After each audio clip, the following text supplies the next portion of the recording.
Oi pessoas, tudo bem? Eu tô aqui hoje para falar para vocês sobre Kant. Não. Não é para falar do MC Kant, não, o batalhador das rimas, não, é para falar do Kant filósofo. Aquele que para muitos é difícil de entender, mas aqui eu vou tentar fazer uma simplificação meio manualesca para você pelo menos entender quais são as principais ideias desse filósofo no que diz respeito à ética. Antes de mais nada, eu acho importante mencionar quais são as obras utilizadas como referência teórica para a gente entender a ética kantiana. Primeiro, uma delas que eu tenho aqui comigo é a Crítica da Razão Prática. E outra que também é muito útil para essa finalidade se chama Fundamentação da Metafísica dos Costumes. Dentro dessas obras, o Kant desenvolveu o que foi chamado posteriormente na história da filosofia de ética deontológica, que apesar de parecer um termo complicado, é um termo bem simples, significa nada mais, nada menos do que ética do dever. Sendo assim, a nossa principal tarefa é tentar entender o que é o dever, que é uma lei moral de natureza racional e que vai nos ajudar a responder perguntas do tipo: como eu devo agir? O que é o certo? Como os caminhos na filosofia nem sempre são tão curtos, para começar a entender o que é esse dever, primeiro a gente vai se concentrar no conceito de valores. Existe uma separação entre o que é um juízo de fato e um juízo de valor. Vamos começar pelos juízos de fato. Juízo seria uma afirmação e fato seria uma coisa que acontece. Portanto, os juízos de fato são afirmações sobre acontecimentos do mundo. Por exemplo, eu estou gravando a minha primeira videoaula pela primeira vez na vida. Isso é um fato, não é? Portanto, os juízos de fato podem ser classificados como verdadeiros ou falsos. Porque eu também poderia falar para vocês que eu já gravei muitas videoaulas, mas seria mentira. Já os juízos de valor são afirmações que pretendem valorar as coisas. Como assim valorar as coisas? Vamos pegar a opção de um juízo estético, por exemplo, valores estéticos, valores sobre beleza. Eu posso mostrar uma imagem para vocês, como essa imagem que está aparecendo aqui pela metade aqui em cima, e você vai julgar se você achou essa imagem bela ou não. Isso é um juízo estético. Então, a figura é bela. O é bela representa o juízo estético. Esses juízos de valor também podem ser juízos morais, e são esses juízos morais que nos interessam, porque são os juízos morais que vão classificar se as ações são boas ou não, se as ações são corretas ou não. Então vamos fazer um juízo moral sobre essa videoaula, por exemplo. Você vai olhar para ela, vai pensar assim: putz, uma videoaula caseira. Mas, pensando bem, ela pode ser boa para os meus estudos. Então, moralmente, essa videoaula é, no fim das contas, boa. Eu percebi que não dava para ver a imagem lá em cima, então eu estou filmando ela aqui de perto para vocês verem melhor. Só metadinha para manter a curiosidade. Esses juízos de valor são a base das nossas atitudes diárias. Porque toda vez antes de agir, a gente leva em conta aquilo que a gente considera certo ou errado. Mas o que é certo? O que é errado? E agora chegaria a hora que muitas pessoas me diriam: olha, cada um tem sua visão do que é certo. Cada um tem sua visão do que é errado. Cada um age de acordo com a sua própria visão do mundo. Isso vai levantar o problema de onde que vem a nossa visão sobre o que é certo e errado. Porque, apesar de poderem dizer que cada pessoa tem uma visão de certo e errado, essa noção de certo e errado tem que ter uma origem. Muitas pessoas podem dizer: eu aprendo o que é certo ou errado com meu pai, eu aprendo o que é certo e errado com a minha mãe, eu aprendo o que é certo ou errado assistindo Naruto, Dragon Ball Z, Big Brother, sei lá. Mas aqui a gente vai ver quais são as visões filosóficas sobre a origem do certo e do errado nos juízos de valor. Número 1. Eu formulo meus juízos de valor com base no gosto. Ou seja, eu tenho experiência com as coisas que acontecem comigo na minha vida e baseado naquilo que eu gosto ou que eu não gosto, eu formo os meus valores. Número 2. Os valores são convenções sociais, ou seja, os acordos que as pessoas fazem durante a convivência, o que elas absorvem pela cultura que elas estão vivendo, isso que vai ditar o que são os valores. E sendo assim, os valores são, de fato, intercambiáveis, vamos assim dizer. Não existem valores eternos, porque cada combinado, cada cultura pode estabelecer quais são os valores que vai seguir. Número 3 é uma visão cosmológica de que os valores têm origem na própria natureza, ou seja, pela observação do que acontece naturalmente, a gente percebe quais são os valores. Visão número 4, os nossos valores têm origem em Deus. É a visão da filosofia medieval, que sempre relaciona o sumo bem a Deus. E finalmente a visão de número 5, que é a visão kantiana, no fim das contas, de que os nossos valores têm uma origem racional. E como tudo aquilo que é racional, esses valores deverão ser, então, universais e necessários. Agora, então, a nossa tarefa é tentar entender como que esses valores podem ser universais e necessários e ter origem na razão. Lembrando que, se esses valores são racionais, eles não têm origem em nenhum lugar que nem os outros valores anteriores que eu mencionei. Portanto, a origem dele é somente o nosso pensamento, vamos assim dizer, nossa mente, para usar outros termos. Sendo assim, como eu posso saber que a minha racionalidade pode originar a noção de algum valor? E nisso vamos simplificar. O Kant usa o exemplo da voz da consciência. O que seria essa voz da consciência? Toda vez que a gente age, tem alguma coisa no nosso pensamento que vai fazer a gente questionar aquela ação de alguma forma. Então, é como se fosse uma impressão de que aquilo é certo ou aquilo é errado. Um exemplo que eu gosto de citar para esclarecer esse ponto é o exemplo do Tom e Jerry. Você está lá assistindo o desenho e de repente algum personagem quer tomar alguma atitude. E na consciência dele brotam aquele anjinho e aquele diabinho, um de cada lado. E o diabinho diz, faz a coisa errada. E o anjinho diz, faz a coisa certa. E a voz da consciência seria como essa espécie de anjo que te indica que existe um caminho para a atitude correta. Essa atitude correta vai ser chamada aqui de dever. E a gente vai ver que esse dever não é opcional, a gente não escolhe o que é certo e o que é errado. Porque é essa voz da consciência que vai dizer pra gente. Então, é legal a gente fazer uma distinção entre o que é um dever particular e um dever universal. Os deveres particulares são aqueles deveres que sempre são em relação a alguma coisa. Então, por exemplo, imagina que você tem o dever de respeitar os mais velhos. Esse dever é em relação a outras pessoas. E será que ele funciona? Será que ele é eficiente? Porque, e se chegar uma pessoa mais velha e propor para mim que eu me escravize a ela? Será que essa é a ação correta só porque existe uma ideia de que eu devo respeitar os mais velhos?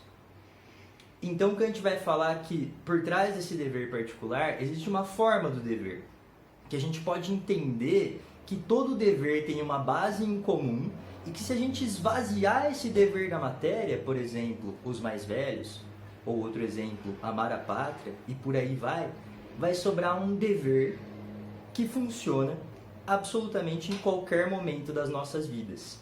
Vai sobrar um dever que vai ser então universal. O fato dele procurar a forma desse dever, além de qualquer experiência material, vai fazer a gente chamar a ética do Kant de ética formalista. Ser uma ética formalista significa que quando a gente descobre o que é o dever formal, a gente descobre que as ações têm que ser boas em si mesmas. Ou seja, a gente não pode justificar o bem das nossas ações a partir de Deus, a partir da natureza que está ao nosso redor ou a partir da ideia que a gente tem de sociedade. Então lembra que no exemplo anterior a gente estava pensando na pessoa mais velha? A gente estava pensando numa relação social. Se eu reconheço a necessidade de agir por puro respeito à lei do dever, Então essa minha ação vai ser de fato uma ação moral, o que talvez fique mais claro um pouco mais para frente nesse vídeo. Vamos tentar entender melhor o que é esse tal de dever que eu tanto falo aqui no vídeo. Esse dever também é chamado pelo Kant de imperativo categórico. Vamos separar em imperativo e depois em categórico, para a gente ter certeza que a gente entendeu as duas partes dessa expressão. Uma máxima é uma regra de ação subjetiva, ou seja, vai ser uma regra que para eu formular ela eu vou levar em conta meu próprio benefício. Por exemplo, se eu formular a máxima, tire vantagem sempre que você puder das situações. Essa máxima vai levar em conta somente o meu bem, porque na medida que eu preciso das outras pessoas às vezes para tirar vantagem delas para o meu benefício, elas estão numa situação de desvantagem. Agora, um imperativo não. Um imperativo não serve apenas só para mim. O imperativo é uma regra universal de ação. O imperativo é uma regra que pode servir para todo mundo. E já que esse imperativo serve para todo mundo, é como se ele fosse um dado da realidade. Por exemplo, tá chovendo aqui fora. Não tá chovendo só para mim. Tá chovendo para todo mundo que faz parte desse mesmo espaço que eu. Então, se todo mundo é racional, essa regra serve para todo mundo que é racional. Isso vai dar ao imperativo um caráter chamado de objetivo, que é o contrário de subjetivo. Se esse imperativo é objetivo e ele está presente para todo mundo, como eu já falei 1 milhão de vezes, por que então existem pessoas que não reconhecem as regras morais desse imperativo? Por que tem pessoas que não seguem as regras morais desse imperativo? Porque nós não somos puramente racionais. Se nós fôssemos puramente racionais, com certeza todo mundo seguiria esse imperativo ao pé da letra. Mas como não somos, a gente tem a possibilidade de descartar o que esse imperativo diz. É aquilo, você tem um dever. Não dá para você mudar o fato de que você tem um dever. Ele vai sempre ser um dever. Mas você pode optar por não cumprir esse dever. Se te ajudar, você pode pensar na aula de português também, né? O que é um imperativo em português? Imperativo é uma ordem. E essa ordem ou ela vai ser cumprida ou ela não vai. Luz acesa. E agora vamos então para o termo categórico. O contrário de categórico seria hipotético. Então vamos pensar aqui que seria uma regra hipotética. Seria uma regra na estrutura se, então, por exemplo, se eu tirar boa nota, então a pessoa responsável por mim vai me dar um videogame muito legal, vai me dar o celular de última geração. Se eu for um bom menino, eu vou ganhar presente de Natal. Se você é perspicaz, e eu sei que você é, você percebeu que tem alguma coisa de interesse nessas hipóteses. Então, eu só vou tomar as atitudes se for para usufruir de algum benefício específico a partir delas. Esse é o tipo de ação que, por mais correta que ela possa parecer, ou por mais que ela coincida com o que é correto de se fazer, ela é imoral. Porque lembra, a ação moral tem que ser por causa da pura forma do dever. Sendo assim, a gente vai entender que uma ação categórica é aquela ação que faz o certo porque é o certo. Nada mais além disso. Eu sou correto sem esperar nada em troca disso. Eu sou correto porque eu devo ser correto. Eu sou correto porque é o que a minha racionalidade me impõe. Eu sou correto porque é a minha função enquanto ser humano ser correto. E aqui a gente tem o que é chamado de vontade autônoma. Eu realizo o dever porque é minha vontade interior, por isso autônoma, respeitá-lo. Enquanto, por outro lado, existe a vontade heterônoma, que é aquela por meio da qual eu só vou agir se eu for ganhar alguma coisa em troca. Ou seja, o estímulo para minha ação vem de fora. Eu preciso de uma recompensa para isso. Mas Bruno, o que eu devo fazer então? Como eu devo agir? O que minha razão está me contando que no fim das contas eu não consigo ouvir? E é agora que eu leio para vocês duas formulações do Kant do imperativo categórico. Formulação número 1. Age como se a máxima de tua ação se devesse tornar pela tua vontade em lei universal. Ou seja, a sua ação tem que ser passível de prática por todo mundo. Segundo, age de tal modo que possas usar a humanidade, tanto em tua pessoa como na pessoa de qualquer outro, sempre como um fim e nunca como um meio. Fim, a gente pode entender por objetivo. Ou seja, sua ação tem que levar em conta todo e qualquer ser humano que exista. A gente não pode usar os seres humanos como escadas ou como interesses para aquilo que a gente quer. Por exemplo, vamos imaginar que a gente encontra uma pessoa que não quer ter guerra. E essa pessoa fala que a única forma de não ter guerra é matando todo mundo que quer fazer guerra. Essa pessoa vai ter falhado com o imperativo categórico, porque aquelas pessoas que ela vai matar não vão usufruir do que ela considera que seja o objetivo para a vida de todo mundo. Nossa, moço, mas que teoria abstrata! De fato, é uma ética bem abstrata, como eu disse anteriormente, é uma ética formal. Ou seja, não são nossas ações práticas, nossas ações empíricas que vão dizer para a gente o que é certo. É uma fórmula anterior e racional que pode estar presente na análise de qualquer atitude que eu vá tomar. Por isso que tem que ser abstrato. É a abstração dessa teoria que vai fazer ela poder se encaixar em qualquer ocasião. Esse é um modo de pensar que dá o que falar na ética, mas se a gente for olhar para outros campos da nossa vida, tem lugares dentro dos quais eles são mais aceitos. Por exemplo, na matemática. A matemática é formada por princípios universais. Esses princípios universais vão operar independente dos números particulares que a gente utilizar. Então, uma soma vai ser sempre uma soma, uma subtração vai ser sempre uma subtração. Acaba sendo muito mais fácil de se aceitar que o resultado da conta 2 mais 2 seja o mesmo para todas as pessoas. Mas quando a gente vai para uma lei moral, parece uma ideia mais esquisita, né? Se eu gosto do Kant ou não, eu não vou te dizer. Mas hoje eu estava aqui para tentar mostrar para você, de um modo simplificado, como a teoria dele funciona. E eu espero que tenha dado para você entender. Até mais. Epa, calma que eu lembrei que tem mais uma coisa que eu queria falar. Vai parecer filme dos X-Men, né? Aquele pós-crédito e tal. Bom, eu lembrei de uma situação que pode ser interessante propor para vocês, que é a situação clássica, que eu não sei se eu vou citar aqui literalmente, de uma pessoa que está presa em um labirinto. Desse labirinto existem duas saídas, sendo que em uma saída tem um guarda que só fala a verdade e em outra saída tem um guarda que só fala a mentira.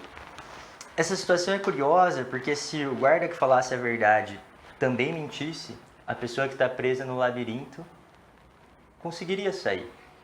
E se o guarda que fala mentira também falasse a verdade, a pessoa que está presa no labirinto conseguiria sair.